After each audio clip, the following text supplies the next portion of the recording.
if they win tonight and they go on to win the NBA title, are they then, in your mind, the best team that's ever played?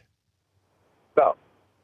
They're the best team at this particular time in the history of the NBA. But what they have an opportunity to accomplish, what they've already done, is remarkable, to have tied the Bulls record for the number of wins and a chance to set the all-time record. I don't know if people can appreciate this, how amazing it is to go through an entire NBA season, play 82 games, and only have single digits if they won the game tonight as far as the number of losses. That's remarkable. It really, truly is. And there were a number of games that maybe people say that they should have lost, that they were lucky to win. Well, they had to do something good to win, but they also had a number of games where they could just as easily have won, and they didn't. So it's a great performance and a great team, a very exciting team to watch. It's rare that in the years that I would DVR a game and want to sit and watch it if one of my boys wasn't playing. And now I do that, and I just look forward to actually watching this team play because they're so much fun to watch and they're exciting. And Steph Curry is as exciting a player to watch as there's ever been in his own way. Michael Jordan was, of course, remarkable. LeBron is incredible. So many great players. And Steph, in his own way, is truly remarkable, I think, to watch play. You just never know what he's going to do. I mean, the third quarter and the way he played in the second half of the game against the Spurs the other day was just outstanding. Yeah, Rick, it's amazing. I mean, he makes so many lucky shots that it's not luck. I mean, it's so many shots where that one handed off the backboard, I couldn't believe. The one layup from about 12 feet away, it seemed like, was insane. That said, though, Rick, even though statistically they'll have it, they'll have the record all time, and they seal the deal and win the championship, they're still not, in your mind, the best team ever. So then who is?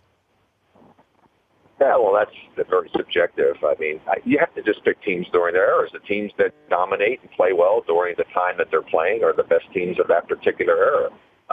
There's a lot of great teams. A lot of people think the 76ers in 1967 that we played in the finals was picked as one of the greatest teams ever. And then some of the Showtime Laker teams. And then you've got the Boston Celtics, obviously. You can choose from a number of teams that they had over the years.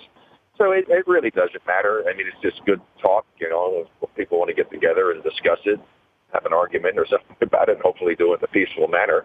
But there's been a lot of great teams in the league, and right now the Warriors are the best team in the NBA, and I just look at it as a team enjoyable to watch.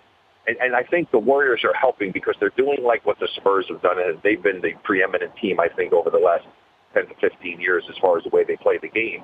And now the Warriors are doing that. And then Budenholzer left the Spurs and went to the Hawks, and the Hawks are starting to play that way. And I think teams and coaches are finally realizing that, let's get back to playing. And people say it's old school, but old school basketball is the way the game was designed to be played, unselfishly, passing it around, not all this one-on-one stuff.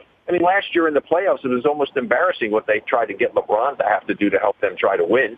There were so many times that LeBron had the ball, brought it up the floor, and there was never a pass in the entire possession. I mean, I'm talking about a lot because I wrote for the Examiner during that time, and I charted it, and I was blown away. And then maybe only one pass, whereas the Warriors are passing it 4, 5, 6 times.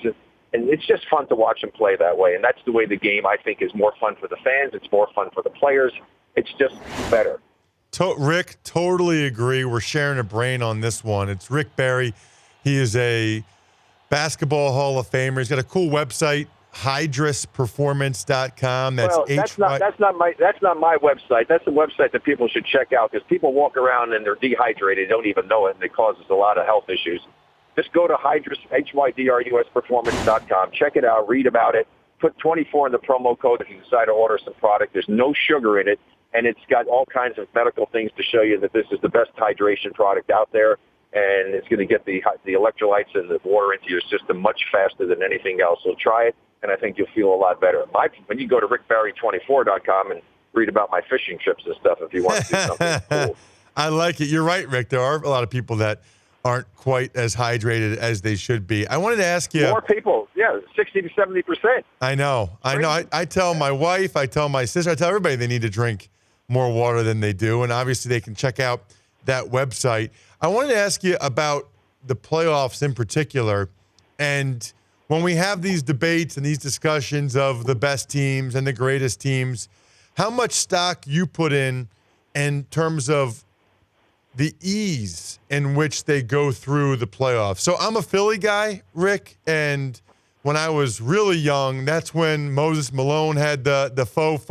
And I know they lost one game, but to go 12-1, to sweep the Knicks and sweep the Lakers was really impressive. For this discussion, how important do you think it is when we talk about this Golden State team for years and years to come? How important do you think it is that they really show their dominance throughout the postseason?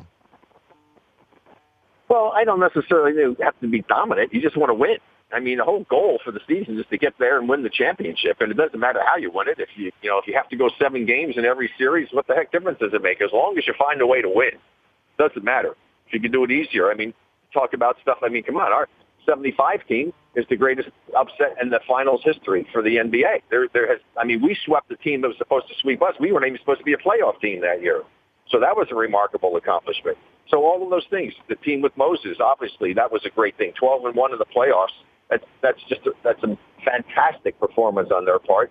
You rarely will ever see something like that happen in playoff competition. And so, but as a player, your objective is to win.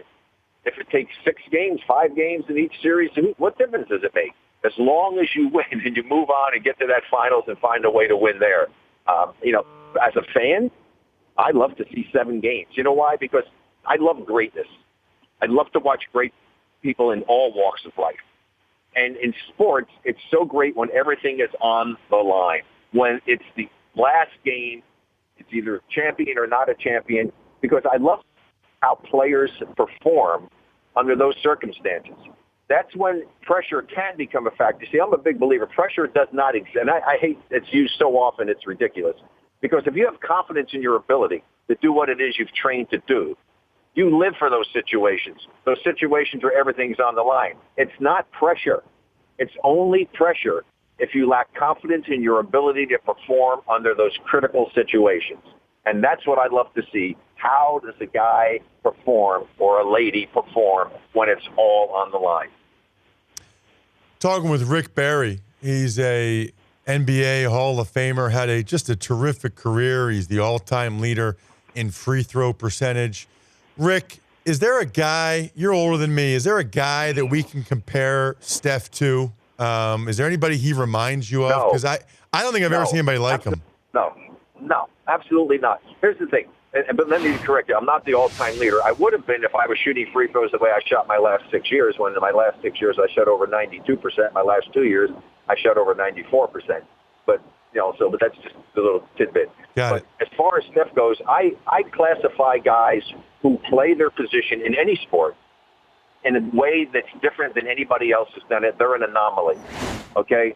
Magic Johnson was an anomaly. Will Chamberlain was an anomaly. LeBron's an anomaly. Steph Curry is an anomaly. There's never been a guy playing the point guard position who has played the game the way that Steph plays the game. No one. Last question, Rick. Kobe Bryant's playing his last game ever tonight, 20 years with the Los Angeles Lakers. What will you remember about Kobe? What's the most impressive thing about him and his career to you, Rick? I've always been a Kobe fan. I'm happy that he's had this nice going-away party in all the places that he's gone. What sticks out for me and what I admire the most is the fact that Kobe Bryant was one of those players who every time he put his uniform on, he gave you everything that he had. And you can't say more than that about an athlete, that he gave everything he had every time he suited up or she suited up. That, to me, is the ultimate compliment for an athlete. Well said. There's no question about it. I bet you he gives everything he has tonight for sure in his last one. Rick, thanks for hopping aboard. I appreciate it. My pleasure. Tell Dan I said hi. I will do that. There he is, Rick Barry. The Dan Patrick Show, weekday mornings on Audience.